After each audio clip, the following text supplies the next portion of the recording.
Donald Trump appeared on Fox News and he seemed bewildered by something that he's seen out there in the country. For some reason, some Republicans not that excited about taking the vaccine. Listen to the former president here. You know, they all want me to do a commercial because a lot of our people don't want to take vaccine. You know, I don't know what that is exactly. Republican, I don't know what it is. You encourage people to get it. I encourage them to take it, I do. But they want me to make a. Did you get it? Yes, I did. I had it and I took it, okay? You got both. Because I believe. So here's the thing. They want me to do a commercial saying, take the vaccine. Well. And they think that's very important, and I'd certainly do it. But then I call them, I say, let me ask you a question. You just did something. 6 people out of 8 million people, somebody said that Tylenol, women's birth control, all cause far more. 6 people out of 7 million experienced some difficulty. 6 people, and that's too bad. It's terrible. But they paused it. That's the worst thing you could have done from a public relations standpoint. They paused Johnson & Johnson vaccine. And it probably even affects the other vaccines a little bit. I think it's very suspect is what they did with Johnson & Johnson, because the only people that are happy about that are Pfizer and Moderna. The only people that are happy about that, because what they did is a terrible, terrible thing. Okay, so I agree with him on one point, which I will turn to, but let's just do a bit of fact checking. It's Pfizer. It just is. It's Pfizer, not Pfizer. He said it over and over. It's really weird. Also, on the pre-show, we talked about Republicans heading down to Mar-a-Lago and saying, like, no, you guys don't understand. We've been hanging out with Trump and he is ready to go back on the campaign trail. He's ditched the spray tan. He's been getting real sun. He's been dropping weight from all the golf. That looked like a fake tan to me. And he looks like hell. I'm just gonna say he looks like hell, but that's just me. Like I said earlier, I'm not an expert and I just have my opinions. That said, he thinks that people should take the vaccine, and he is one of the most influential people in this country. That is a sick, weird place we've ended up in as a society, but he is, and he's saying it on Sean Hannity. Now, he has put out multiple statements in the past saying, I want you to take this vaccine, but Fox won't cover it.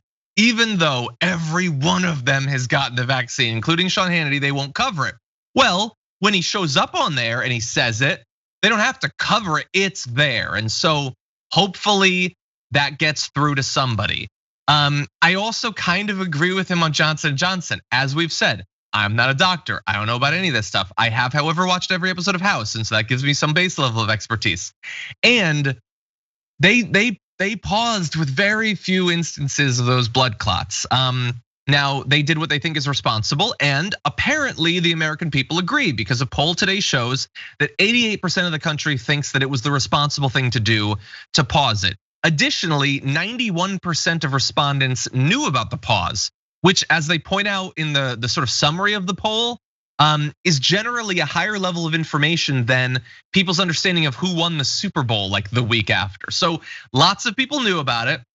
They thought it was a good idea. My fear, and I think he sort of expresses this in his weird rambling thing. We cut that down. It's insanely rambling and crazy, but is that people might come out of this with an increased level of vaccine hesitancy. So I have been wondering, are we gonna have evidence with which to evaluate if that's happening? And we kind of do. So in this poll, we're gonna show you a chart that is, God help you if you're on mobile to understand what's going on here, but take a look at this. So how likely are you to get the vaccine? This is updated information for after the pause. The not at all likely number is, they summarize it as about 30%, which they say is about where it was at in early March. So from before the pause to after the pause, it doesn't seem like the number has shot up. But there's a fight going on online right now about whether that's actually as good of a thing as it seems. So look, it's good that the number hasn't gone up, but understand the number doesn't have much room to go up anymore because millions and millions of people have been vaccinated in that time. My fear is that the number is still 30% after months of vaccinations. Now, maybe that doesn't make sense on its face, but the idea is some people are gonna be hesitant to get the vaccine, not because they've always been against vaccines, but because it's new. And so what they want is time and people being vaccinated so they can look at it and say, is this safe? Does it seem to be working? And we have had many people getting vaccinated for literally months now. And yet almost 1 out of 3 Americans still say they're not gonna get vaccinated.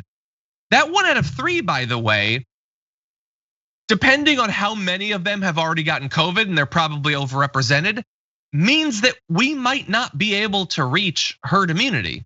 Certainly not in the short term if 1 out of 3 people could get the vaccine and choose not to. So look, there's good news in this chart, but there's also bad news. And it might be really bad news if that is enough Americans out there that keep getting and spreading COVID that new variants of it can develop, potentially variants that might actually be able to bust their way through some or all of the vaccines that we have. So again, that is why, as much as I despise Donald Trump, and you know that I do, I have been going out of my way to give him credit when he tells people to do the right thing.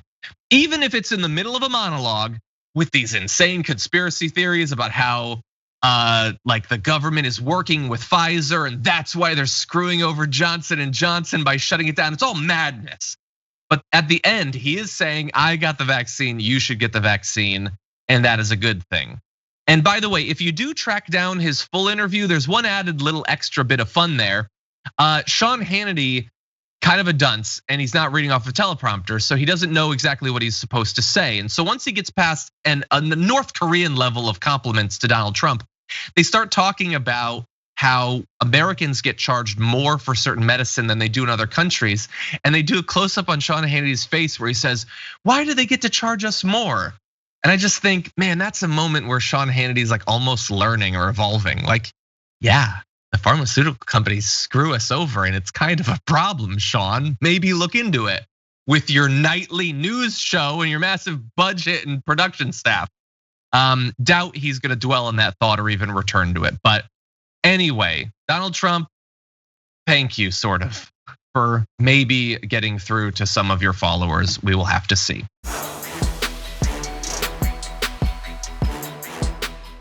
For more political news breakdowns, interviews, stories of activism, and me trying my hardest to care about the occasional big celebrity news story, subscribe to our YouTube channel at youtube.com/thedamagereport.